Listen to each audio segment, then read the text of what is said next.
Hey everybody, Papaya back at you again with another YouTube video. This YouTube video is 3 best heroes in each lane for new players. So this video guide is, in my opinion, one of the best characters to play just to bring you into the game, involve you, have some fun, right? It's not the best characters for say to carry, but they are relatively in the meta. So, they're going to be good characters. They're going to be very good at scaling all the way up into higher elos when if that's your goal to climb up, and they're going to be super entertaining. That's the goal of this video. So I'm not going to necessarily go over the item builds specifically. They're just the recommended items, better than the recommended items you're going to see the devs the devs recommend. These items are better. They're items majority of people tend to build, and they may not be recommended in the store, and those are to be shared with you guys. And we're also going to include my recommended, not just my recommended, but the global build, the global skill level order. So we're not going to go over why or anything like that, just to share them. We're just going to go over the character and explain why I think they're really fun and enjoyable. So first thing, we got the mid lane. So Gideon. Gideon, super fun to play. He's very skill shot based. He has an escape that can help you out as a new player. He does a ton of damage. He's super satisfying when you hit all his abilities. He's going to give you a good experience overall in the mid lane that majority of characters do have, and he's super duper fun with super cool animations. Next we got Countess. Now Countess is my favorite. I might be a little biased on this, but she's a monster. She's an assassin. She has a lot of quick movements, especially with the build recommended. She's gonna have nice and easy cooldowns, but she's very nice and quick. You might get a little bit punished, in terms of your laning phase. Just know, sit back, try to play off farm. Once you're level 6, that's when you're gonna really have fun with her. Next we got Howitzer. So Howitzer, he's an interesting character. He has a lot of damage, a lot of burst on single targets, right? He can be very annoying and frustrating, so it's funny to make the enemy team basically to annoy the mid laner. Has a lot of bursts, pretty solid potential, throughout the game. Just know that if you don't have your ultimate, the chance of you getting caught out can be pretty high. But he's a really good character overall. All right, next we got jungle. So in the jungle, we got Chimera. So Chimera is probably one of the strongest characters in low elo.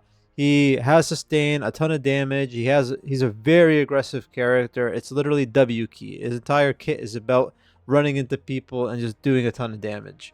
So be warned that that's what this type of character is. He's not a very passive character, but he's very aggressive and he loves the gank.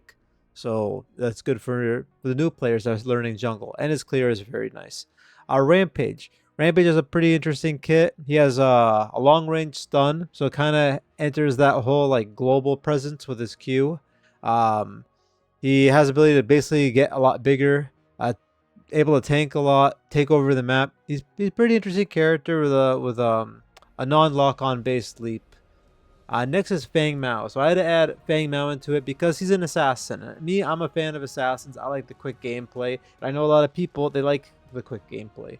And Fang Mao, he's pretty bursty, especially into late game. As a jungler, your entire goal is to just go and burst out your damage. Hopefully you can get the kill, your team can secure the kill, and you'll be pretty solid. He's a super fun character overall, and he just straight up burst. Next, we got carries. So in the carry lane, you're going to be playing with another person. You're going to have a support with you. These carries are all in the meta. These are basically these are the carries that the high level players play when you really want to get competitive and all that stuff. Twin Blast, really fun character, very skill shot based, a ton of burst potential. Really good at eliminating tanks. He has a gap closer or an escape or a roll, if you want to say. His ultimate is pretty far range and pretty fun to hit, and especially when you hit all the shots, he's very satisfying. Next we have Drongo. Drongo's utility is phenomenal. It's the best out of any ADCs, probably the best ADC in the game right now. His ultimate, it applies shred. It gives him a knock up, a ton of damage. His E is relatively passive. Well, it's not necessarily relatively passive, but you activate it. Every basic attack applies a stack. At the end, all the stacks combine into increased damage. And then he has a boomerang that can help you at farm. So he gives you And he also has a silence that can help you, cancel out any type of blinks, any type of movements and whatnot. So he brings a lot of utility to the battlefield. He's really strong. He's a really good character and definitely worth learning. Um, Next, we got Murdoch. So Murdoch's a pretty basic ADC where if you like Call of Duty and stuff, he's going to be kind of for you. Where your goal is going to be aiming. You aim. He has a trap that he can set down. His R&B is a close-up shotgun that pushes people back. His ultimate's global. It's true damage. It ignores armor. And basically, one health bar is 250 HP. Level 1, his ultimate is like 270. So he should be able to basically, anyone that's at a bar, once he gets his ultimate, he could basically, take care of them from anywhere on the map. You got to aim properly, though. He is, that's where his, the hard part about his ultimate, right? But hey, if you get fed off of another lane, that's good for you, right? All right, next we got the supports. So I'm not a big fan of support, so I try to pick things that are a little bit more active. And overall, this guide is to try to be relatively cheap on the characters, right? Pretty easy purchases. We have a little bit of a difference here with this character, but let's keep discussing. So we got Decker. Decker's a ridiculously strong support, one of the best in the game. Really good in solo queue. Has a ton of CC, which is crowd control. Has poke. Similar to Rampage, where she has like a global type of ability with her stun.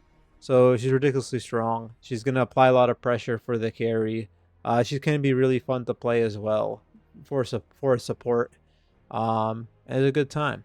Next, you have Argus. Argus is a new character from Predecessor, the attack OG character, so not from Paragon. He has a stun similar to Decker. He's more of a damage based support. So you pick this character, you're gonna hit a stun, you're gonna throw your one of your abilities out. I think it's the secondary ability, and you're gonna burst them down, CC them, do damage with your carry, and hopefully you can get a kill off of that. Then you have not a global ultimate. It's like half the map size, half the map distance, a little bit less than that. You get 3 shots hitting the person. You could take kills off of that. Apply slows.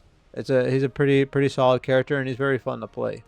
Next is FaZe. This is a little bit more passive of a character, but really fun because you know that she can be annoying, and she can be annoying the team. So FaZe is really solid because she can pull an ADC back.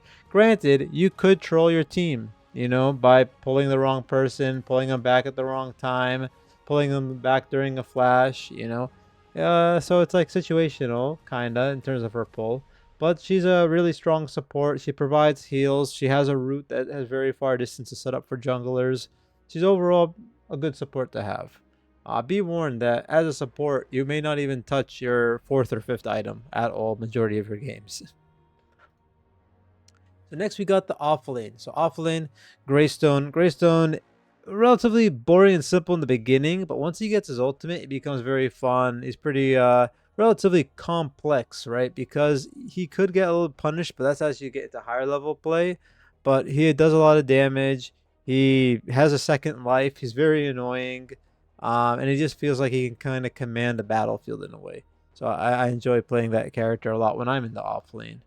Next is Steel. So Steel, I find biased that Offlane is really boring for me. Steel is on the boring side when you're in 1v1s, right? Because he's not like the biggest damage dealer. But once you get into team fights, this guy has the most CC in the kit than anyone else. So literally, you have 3 knockups, and then you have ability to basically shut down any range basic attacks or any ranged projectiles. So he's just a really strong character that is tankier, but he's just so tanky that he's just throwing out damage while eating up all the damage. He is a very interesting character to play. Next on the list we got Zarus. So Zarus is another original character from Omega, and he's very strong. He's probably the most oppressive offlaner next to Grux in the game. He's very much in the meta right now.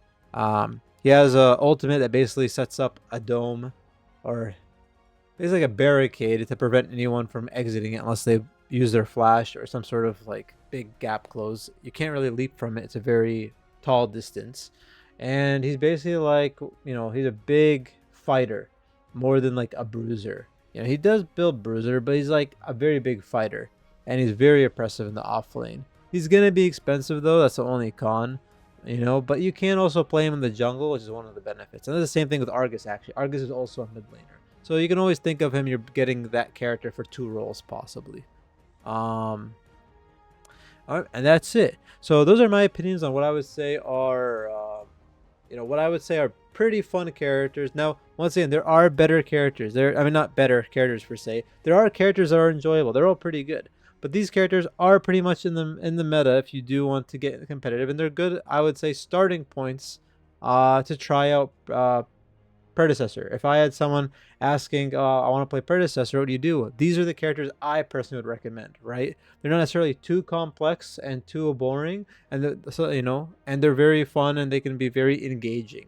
So let me know what you think if you enjoyed this video. Let me know how, if the character you picked, who did you pick? Who was your first character? If you're not a new player per se. And let me know, you know, how it goes when you do pick one of these characters. If you agree with me, if you like the build, if you like the abilities. Yeah, I should mention, on the top, I'll have, I don't know, up there, I'll have what alternate primary and secondary means. I should list that in the beginning of the video. Maybe I'll do it. I'll do a quick recording and add it in, but it'll be there, so that way it gives a better idea of what to level up your skills. But yeah, on that note, take it easy. Have a good one. Good luck in your games. I'll catch you later.